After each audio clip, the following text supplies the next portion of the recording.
Hey, it might be time to get this guy more involved.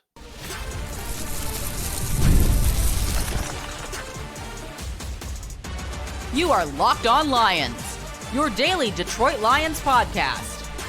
Part of the Locked On Podcast Network, your team every day. What's good, everybody? Matt Dery with you. It is a Tuesday edition of Locked On Lions, Locked On Podcast Network, the #1 sports podcast network on a Tuesday, November 18th and a Wednesday, November 19th. Thanks for making us your first listen. Thanks to the everydayers out there that watch us on our Locked On Lions YouTube channel or listen to us wherever you get your podcasts, Apple, Spotify. Please follow us on social media, TikTok, Instagram. We appreciate all of you. Nick Baumgardner from theathletic.com, who covers the Lions alongside Colton Pouncey. Those guys do a great job. Will join us momentarily on the show. Don't forget Thursday, Crossover Thursday, Patricia Traina, the voice of Locked On Giants, will host us on Thursday as, yes, the Leos take on Mike Kafka's club Sunday, 1 o'clock on Fox. I've not yet seen who's calling the game yet.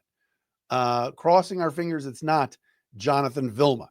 Locked On Lions today brought to you by FanDuel. Right now, new customers can bet just $5. If your bet wins, you'll get $300 in bonus bets to use across the app.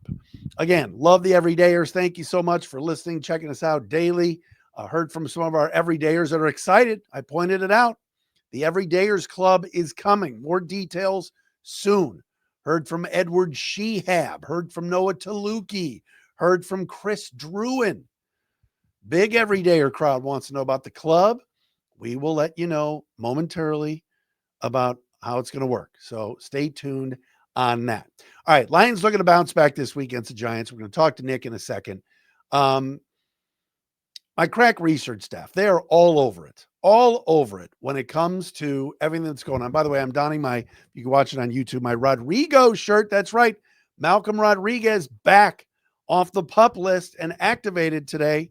So he'll likely play Sunday when the G-men come to town. Great to have Rodrigo back. Great special teamer, great backup linebacker. But you look at the Lions when they win and when they lose, and I found something is amiss. All right, the Lions have 6 wins. They have 4 losses. I'm dedicating this segment to the biggest David Montgomery fan out there, one Joseph Allen 3.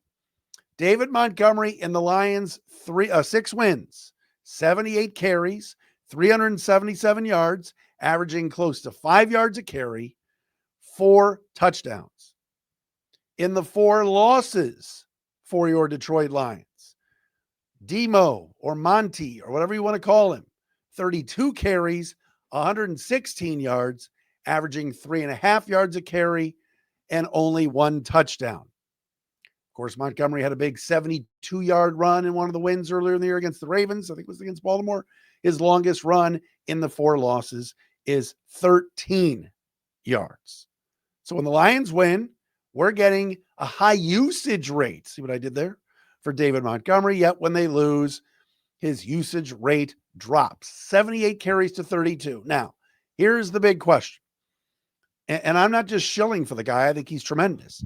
But what's difficult is that because the Lions have an elite and maybe the best back in football in Jameer Gibbs, it's difficult to play 2 running backs at the same time.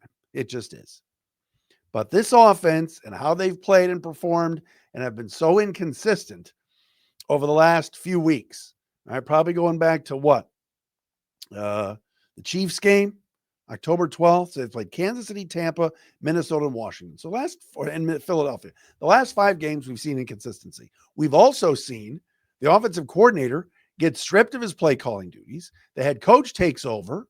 He struggles in calling plays this past weekend, and the team scores single-digit points. This is a team that was 2nd highest scoring in the league coming into this past week. Only Indy has scored more points per game, averaging close to 30 points per game, and the Lions put up 9 points in the loss to the Eagles. Some of it does have to do with Philly's got a great defense, but it might just be time that the Lions need to give David Montgomery more opportunities. He rushed the football 6 times, 6 on Sunday night. That's not enough. And I know they were losing. They needed to throw more. The defense was on the field a lot in that second half. But David Montgomery needs to get more involved. That doesn't mean Jameer Gibbs gets less involved, but if they can find a way to mix those guys in and out, to have them on the field at the same time, the team's better. And Jameer Gibbs has shown you put him in motion, you put him out wide. Maybe Montgomery's in the backfield with Gibbs set left or set right. You've got them both out there at the same time. And especially without Sam Laporta, you got to find a way to put your best players on the field. And it all starts Sunday against the Giants. It's incredible the discrepancy that is there with these players when David Montgomery is not on the field. Or just this discrepancy in wins and losses, I should say, when Montgomery is not out there. And he's so important. He carries tacklers. He's tough. And that's kind of the butter on the bread. All right. Cornbread. It's buttery. It's hot out of the oven. When Montgomery's cruising, Gibbs is involved, and that two-headed monster is doing the whole Sonic and Knuckles thing. But there have been too many games this year where David Montgomery has not been involved. He was so active in the Ravens game, so active in the Bengals game. They went away from him for some reason in that Kansas City game, even the Cleveland win. He can do it. He can run. And again, I get it. It's very difficult when you've got Jameer Gibbs on the team to get them both involved. But 6 carries is not going to do it. And those are some pretty egregious numbers there when we're talking about wins and losses and getting David Montgomery going. Let's start this week. That Giants defense there's talent there, but they've been a little bit overrated. Abdul Carter has been a disaster as a top 3 pick. And the Lions are ripe for a win this coming Sunday. All right. Coming up next, let's get into talk to Nick Baumgardner from theathletic.com. We'll do that coming up next here on a Tuesday edition of Locked On Lions.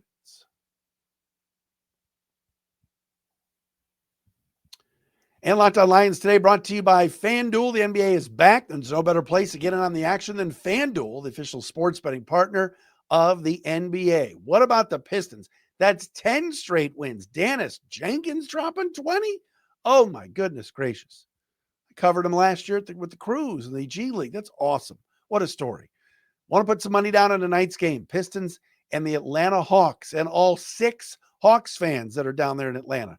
You can do that at FanDuel. Even if you missed the start of the game or want to ride the hot hand, FanDuel has live bets on everything from who will score next to fourth quarter comebacks. Plus, you can even combine your live bets into a same-game parlay for a shot at a bigger payout. Keeps every game exciting, especially when your team's making that late push. Right now, FanDuel is giving new customers $300 in bonus bets when your first $5 bet wins. So head to FanDuel.com to sign up and play your game with FanDuel, the official sports betting partner of the NBA.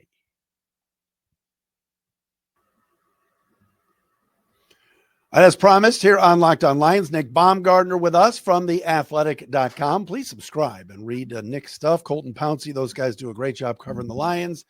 Nick giving us some time today here on a Tuesday. What's up, brother? How's it going, man? How are you? Great game last night, like you said before we started, man. That was yes. That was a rough one Sunday night. We're looking so forward to it, and you're right. Yeah. It's just kind of a dud and a downer. But how do you assess where this club is right now, 10 games in with 7 to go? That's a really good question because, I was thinking about it today when I was going back over the tape of it for our film breakdown with the Colton and I do. And it was like, the final conclusion that I had is like they should be 8-2, maybe even 9-1. Like they've lost games now, 3 of them, I would say, the Chiefs, the Vikings, and then this one. The Packers game, I'll give them the pass on because, it was the debut of Micah and Brant, things were different. I'll give them that. But after that, winnable game in Kansas City, and they just blew many opportunities. It wasn't like the Chiefs took that game from them. Minnesota, obviously, they blew countless opportunities, just tinkering around and being too smart on offense. Same thing happens here against Philadelphia. So, and I think in the common thread throughout all of them is that, like I just said, they just got too cute with themselves. Like in this past game against the Eagles, open up, try to throw the ball too much, right? Get away from the run, and then the whole thing just spirals from there. So they are still trying to find their way on offense. And it reminded me a lot of the early Dan Campbell games where he used to call plays where they would just try to bash their way through any, 4th and 4, we're going to do it, and it's like, okay, at some point there has to be an adjustment when things aren't going your way. And they haven't quite got there yet. So I think they need to take a deep breath here and reset, because right now they're 6-4. They're better than that. That's not good enough. You mentioned watching the tape. How much just is it flat out offensive line? How much of it you watch and go, they're just not as good up there anymore? Yeah, a lot of it is, especially without Frank. That's a big deal. And it's not all Graham. Graham Glasgow's a fine replacement level center in this league and has been for a long time. And I think can still do that and is a smart player, doesn't make mistakes. Sometimes he'll get bullied by a really, really good player. But most of the issues have been those guards. And, Ratledge has been so up and down. And I mean, really up and down, because it's either great, like last week, it was great. I mean, he looked awesome, was mowing people down, finishing people to the ground. And then this past week, he's getting thrown all over the place, right? Yeah. And it's like, it's just so up and down right now. And I think that a lot of those issues really can't be fixed or addressed almost until the offseason. You can't really do anything. You're not going to trade for a center, right? That wasn't going to work. So you're going to have to do something like that in the offseason. But right now, I like what they did last week in terms of varying the run and helping those guys out. But these guys can run block. They struggle with the pass pro. And I think that's the thing I've taken from this right now. It's weird because you mentioned the Commanders game. And look, that was a JV defense they played. I mean, this was the varsity Sunday night. And, now you're kind of going in between with the Giants coming up, because the Giants have some talent. There's some players there. They've got injuries and everything else. But like you mentioned, just pass protection is so key with this quarterback. But yet, when they did protect for him Sunday night, missed a lot of throws he doesn't usually miss. Yeah, this game was the Sunday night game was an entire everything was a mess, and I think it all compounded. You have another game here where it looks like it's going to go like some of the similar ones went. The Vikings game, the Chiefs game, where Goff took a lot of hits, and I think that his confidence in that front trio there is pretty low right now, because he's not being able to step up. A lot of the times we're seeing him have to dive out of the pocket, which he can't do. He's not very athletic. So if he can't step up and climb the pocket and find the deep, the dig or the whatever it is over the middle, they can't do what they do. So a lot of it, I think, was poor protection, but I think also a good half of it was at least Jared just having happy feet and playing in a way that uncomfortably, like we don't normally see him. I also thought the wind was, I know that Campbell said he didn't think it was a big deal, but I thought the wind bugged a couple of those. That St. Brown maybe could look like might have been drops. I thought the wind maybe was a little bit iffy, but also a lot of throws weren't wind. He just was bad. So that was one of those days. Nick Baumgardner with us, covers the Lions and the rest of the NFL, a lot of draft stuff as well for theathletic.com, joining us here on a Tuesday edition. You mentioned the offense before, and we've kind of touched on it a little bit.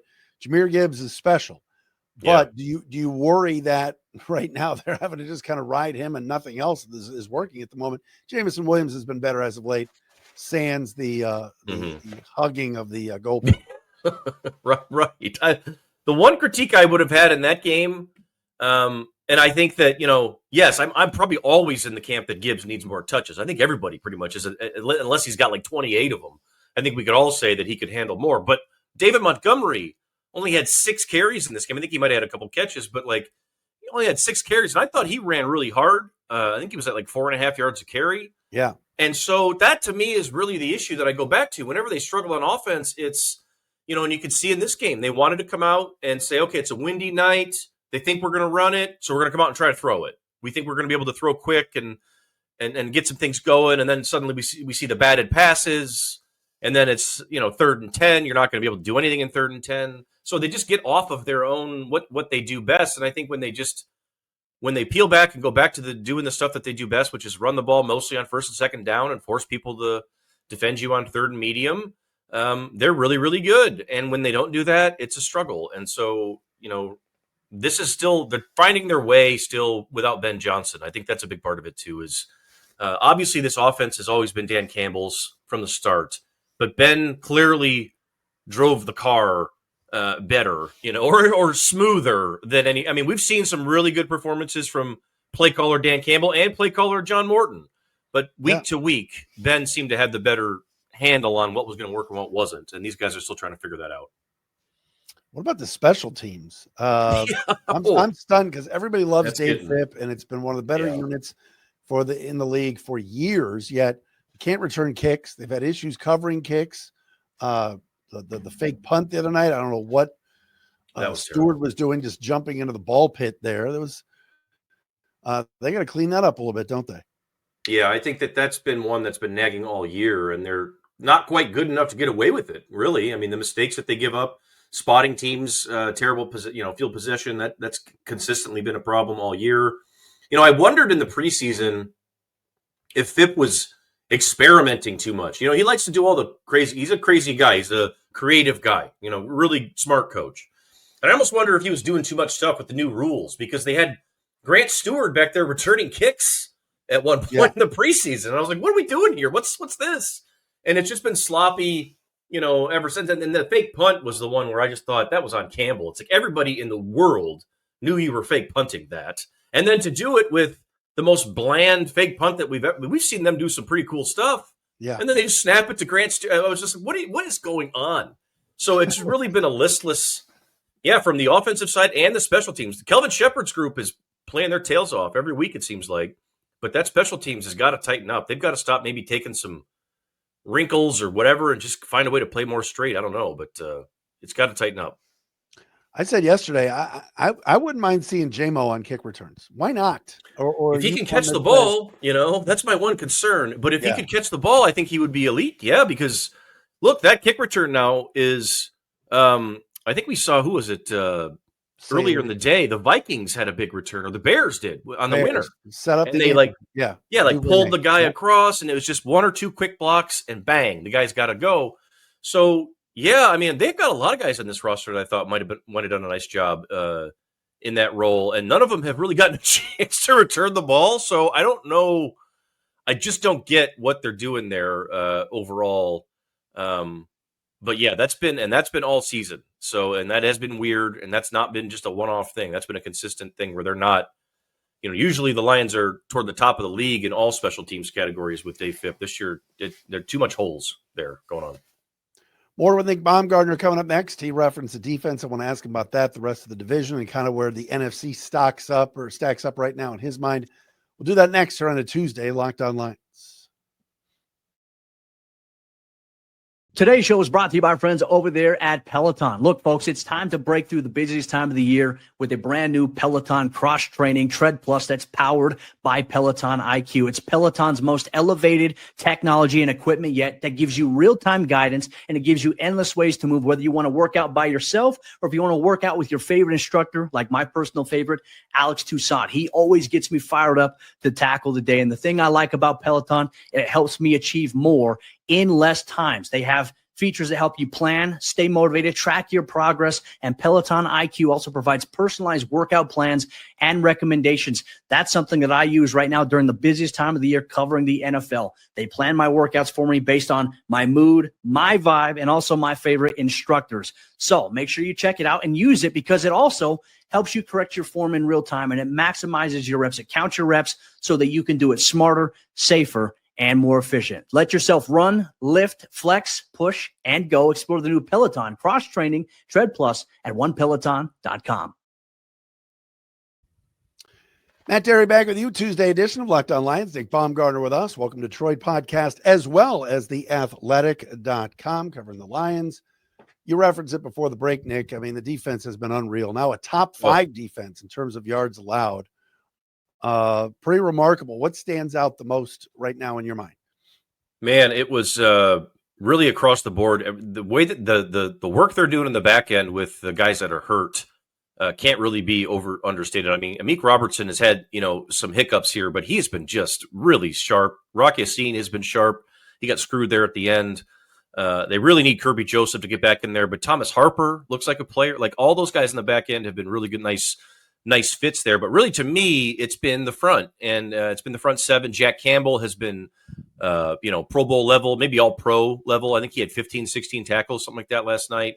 They stopped the tush push like 3 times straight up. Like, my God, like nobody does that. And they put the big boys out there with Aleem and Roy Lopez and Reeder and Tyleik Williams all at the same time a few times. And so to me, like the front now really does seem like a group that can maybe take some games over. And if you're Dan Campbell, the question becomes like, okay, well, we talk a lot about setting the offense up for success. Maybe we should look at not screwing the defense over constantly and let them help you out a little bit more. And I think that there's a case to be made for that. And Campbell is right in saying that's who we are. We go for these 4th downs. That's true. But everybody adjusts. And I think that this defense has been so good against everybody they've played, really. I mean, the only time the first game they had some hiccups against the Packers, but yeah. And they fixed themselves in that game. And Shepard's been great. And these guys across the board have been great. They should get some more guys healthy back here soon, too. So I'd like to see them lean on them more, really, because that's the best part of the team right now. You mentioned Tyleik Williams. You were one that kind of guessed around draft time that could be a Lions first-round pick. There were weeks that went by that we didn't even hear his name called, wasn't playing a lot, stepped up Sunday night, did he not? Yeah, big day for him Sunday night. And I think that it's hard sometimes to gauge the impact for a guy like him. He's not a big pass rusher, never really was at Ohio State. The thing he does really well is play the run. And I think that you'll see more of him down the stretch, and we'll feel him probably more down the stretch because you saw they've got a heavy rotation now. Unlike last year, you got Roy Lopez, who's been really good, and he's playing a lot. I think they're doing their best to try to keep him and Reeder and all these guys fresh too. But the thing that shined in this game for Tyleik is this is a run-heavy game. I mean, the Eagles are going to run the ball at you. And he made a lot of plays out of the box, like out of his square. He was able to go chase the ball down. The more he plays next to Aleem McNeil and those guys, the better he's going to get. And you're not going to be able to have Reeder here forever. I think that's going to come off the books at some point. And I think Tyleik is essentially, in a lot of ways, remember Levi on Wuzurike, what they hoped he would be. I think Tyleik can be kind of that, and that wouldn't shock me at all. But we'll see how it goes down the stretch. I think we'll see more of him though once the weather starts getting even colder here. You mentioned it. 3 straight at home now with the Giants, the Packers, and the Cowboys. I mean, obviously, if there's time to make a little bit of a run, it's right now. And in terms of all the teams you've covered, what's it like when they got a stretch like this? They're not having to travel. Advantage for them, you think? I think it's an advantage. And for a team that hasn't played in big games, the Lions have obviously been in some big games. This core has been in a lot of big games. There'd be a lot of pressure here because now there's not any room for error. Like these are 3 games, like you mentioned, Matt, like you got to win these. Like you botched the one against the Vikings. That's really not helping. So you can't really drop too many more here. And, you still got some tough ones there in the division at the end of the season. Chicago's better and better every game. That's not going to be as easy, I don't think, as it once was. You already lost to the Vikings. So those 3 games there, Giants, Green Bay, and Dallas, are all at home. There's a couple primetime games in there, I think, or like national spotlight games. Those are winnable games, and those are opportunities that I look at and say, just get back to being who you are. Just go back and run the ball and start pounding people and let your defense carry the day. And I think that you have enough to beat these 3 teams. And after that, you're 8-4 or 9-4, whatever it would be, something like that, and everything's fine. And I think they have the ability to do that. But there's just not much room for error now. And the tighter things get, the weirder things can happen. So really got to take care of it. They really have to come out strong here against New York. That's important. First things first is come out strong and take care of that one. Where are you on the Bears? Is this, Water's going to find its level? They can't win every game at the gun or at the horn. Yeah. Or is it, man, they're real. They're learning how to win. I think they're learning how to win. I would say that they're still a year off or maybe a year and a half off from being what I would consider, a serious, like, okay, you got a problem here. But I think they're going to get there. Like, I think that's the take that I kind of have here is I think that, I know that they're going to level up in the backfield. Like DeAndre Swift is playing some good ball for them right there, but I think they can get better there, and they will in time. And I think they'll continue to try to add with that offensive line in time. I also think that he'll retool some of these receivers. We see a lot of drop passes and all this sort of stuff. But I do think that the young core players that are there that are going to stay, Caleb and Odunze and Loveland and these guys, even Kyle Monungai, who's come off the bench there, the rookie running back. They did a nice job last year in the draft. They did a nice job in the free agency period. And Ben Johnson has done a better job than I probably thought he would have of just grabbing the reins of that whole group. And I think it's helping that they're so young. He was able to go in there and be like, look, you guys sucked. I just came off of, 3-year run where we scored more points than anybody in the league. You might as well listen to me. And they are. So far, I think it's in a good spot. And I don't think it's totally fluky, but also they're playing a terrible schedule. That's part of it. It's a little bit of that Commanders thing that we saw last year. So I think water will level, but I do think that they're on their way. And I think in a year and a half, maybe 2 years, they'll be a pretty good team. All right, I'll put you on the spot. Philly, best team in the NFC, 8-2. Who's number 2? Oh boy. I would have said Seattle, but that's probably off the table too. Probably the Rams. Probably the Rams at this point. And I would even argue that when the Rams are at their best, they might be the number 1 team. When we'll see about Stafford's health and everything else. But when the Rams can run the ball, and they have a little bit in some of these big games that they've had, they're tough because that defense has gotten better and better every year, and they've got a lot of playmakers over there on that side of the ball. So I like the Rams a lot. I think that health is always a question with them though too. Like a lot of these teams with older players, and Puka is one of these guys that's always one bad plant away from getting hurt too. So I do like the Rams. I like them more than the Bucks and probably the Lions right now too. But the Bucks and Lions, I think, are still teams that I would not want to see in a playoff game necessarily. It seems like right now, and I know the AFC's got, the bigger name quarterbacks. And when you talk about, best quarterbacks in the league, you're talking about Lamar and Josh and Mahomes and all that, but might be now, especially because after the Super Bowl when NFC team won, it could be 2 years in a row now where maybe this conference is better. Yeah, I think it's tougher. I think that's the thing that I come back to a lot is like the more physical, the more difficult stuff, the teams that are more difficult to play against. Like you don't like playing against the Bucks. Obviously, you don't like playing against the Eagles. Nobody likes playing against the Lions. The Packers are hard to play against. The Bears are going to be a team that's hard to play against in time. You got a lot of teams like that just come after you in the NFC, and I think it's a tougher, more battle-tested group. Whereas on the other side, I feel like it's like you said, Matt. There's those top quarterbacks, and then there's just everybody else just floating. Everybody else is just kind of there.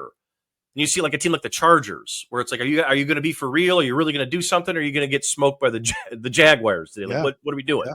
So there's a lot of that up and down. Whereas I feel like in the NFC, you really do have there's more depth there, and certainly more toughness. It's harder to be physical, and it's harder to play against some of these teams in the NFC. Did you catch any of Shedeur the other day?